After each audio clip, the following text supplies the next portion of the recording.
What is up, everyone? It's Friday, January 22nd, 2010, and as it goes, it's time for another Friday Night Smackdown review. And Rey Mysterio calls out the World Heavyweight Champion Undertaker, as well as one tag team match getting the superlative of being the most enjoyable and best WWE free TV match in a good long while. So, we'll get to all that and more. The show starts right now.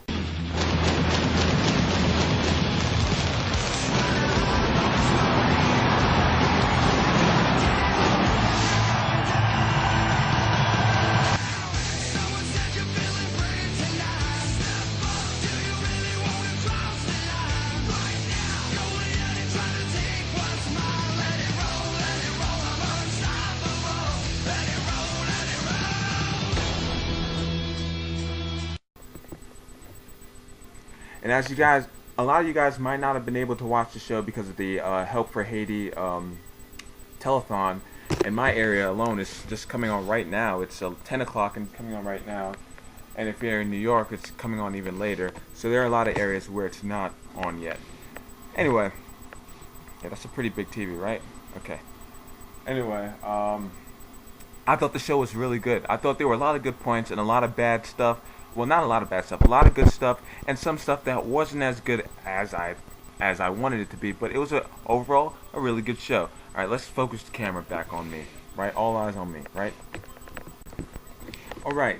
So first off, I want to say thank you to all my subscribers as always. I didn't put out my subscriber video earlier this week because you remember the phone that the new Google Nexus phone that I showed you guys on Monday on the Raw review. Yeah, it actually got stolen on Tuesday, so that was pretty quick, pretty short time that I had the phone. But I actually was able to get it back. So, and I was really traumatized by the whole situation. So I really was like not even in the mood to do it. But I got the phone back, so it's all good. And so the show starts off. Batista comes down to the ring to have a match against Finlay, and Batista loses via disqualification after he tries to like gouge, I guess, Finlay's eyes out. Let me mute this because I can't even understand what I'm saying. And Batista goes on as he's doing right now. He's in the ring and he's going ahead and, you can't see anything, so why am I even doing that? He's in the ring talking about the Royal Rumble and how he's going to win. Batista really goes at Finlay really, really hard.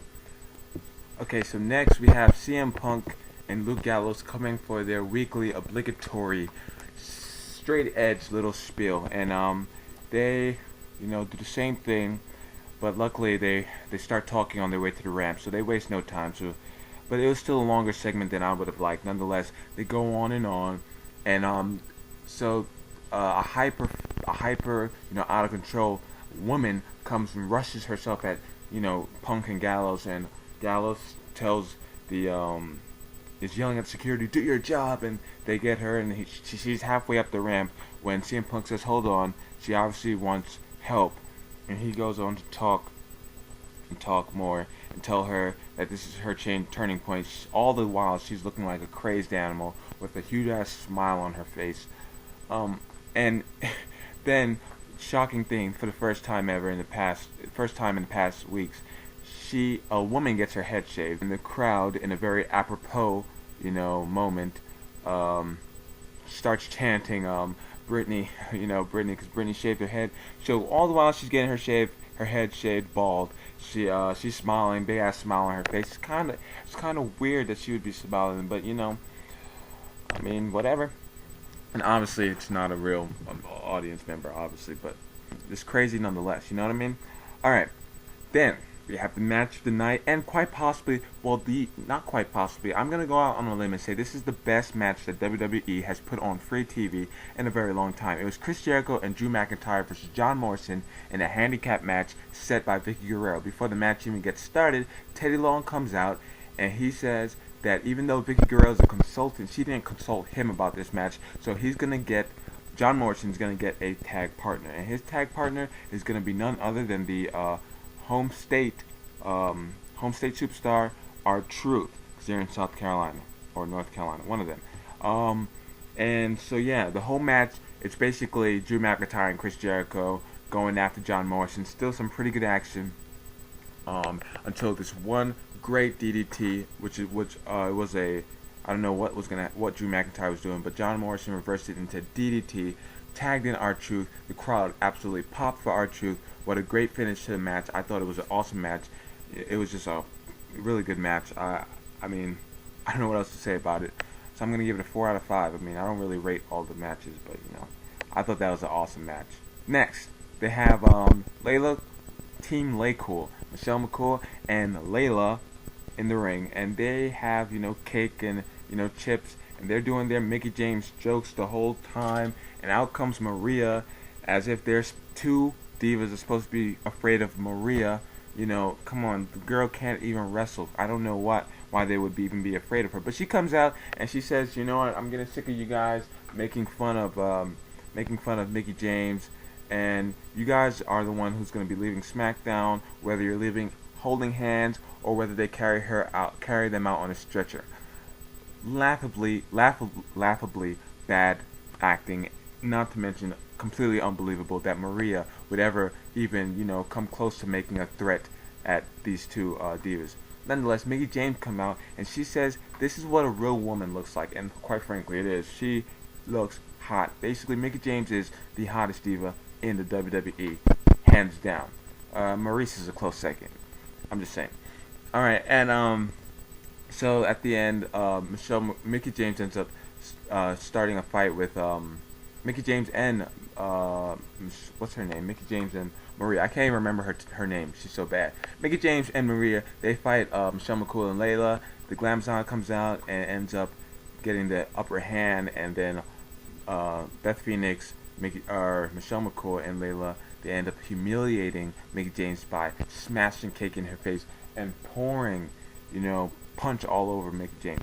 But this was a really good segment, and there were actually some funny spots where Michelle McCool was trying to lift the cake, and she was like, it's too heavy, because it was supposed to be like a portrait of Mickie James. I don't know, you have to watch it to really get it. Sorry. Alright. So, then we have Mike Knox and Charlie Haas. Charlie Haas, who's actually getting paid by the WWE to stay at home, because he's obviously was going to go to TNA, but WWE doesn't want him to do that, so they paid him to stay at home. Can you believe that? They faced off against Crime Time. Crime Time also very over with the crowd. And I was like, what kind of match is this going on? Like, after that great tag team match earlier, they're going to put this on, and I knew there was something up. Obviously, Kane coming out and throwing them over the ropes, symbolizing that he is going to win at the Royal Rumble. No chance in hell. Sorry, Kane. Sorry. Alright, so we got the odd team of Matt Hardy and Great Khali once again coming out, and they defeat the Hart Dynasty when Hardy gets the win by rolling up David Hart Smith. And I thought this match wasn't that good, but it had Khali in it. What could you expect? But it was no, it wasn't good. I can't take anything redeeming away from it, but still, whatever. Alright, so then at the end of the show, Rey Mysterio calls out Taker. He says he's not afraid of Taker. Taker comes out and says he admires Rey's, heart, but it's just not going to happen. And throughout the whole night, they were showing, vignettes of Rey Mysterio's successes in the WWE over the past couple of years, trying to make it look like Rey Mysterio stands a chance in hell, when in fact he does it. Sorry, he does it. And so yeah, it ends. Undertaker leaves the ring. Batista comes out, takes out Rey Mysterio. Undertaker walks back to the ring, but Batista hops back over the ropes and runs away through the crowd. Now, you might think that me explaining this show didn't really seem like a good show, but it came off on TV a lot better than I explained it. Just take my word for it. It really did come off a lot better on TV. Much more enjoyable than watching an episode of Raw. And as I said at the beginning, SmackDown is catching up in the ratings. So you guys continue to watch SmackDown. Watch it more than Raw. Do all your things. Now, as I said earlier in the video, the 100 subscriber appreciation video is up, so go ahead, and the first challenge for your chance to win a prize, you gotta go check out the video, is over there in that video, link somewhere in the annotations. Thanks for watching the show. As I said, pretty good SmackDown. Yeah, so I'll see you guys when I see you. Peace out.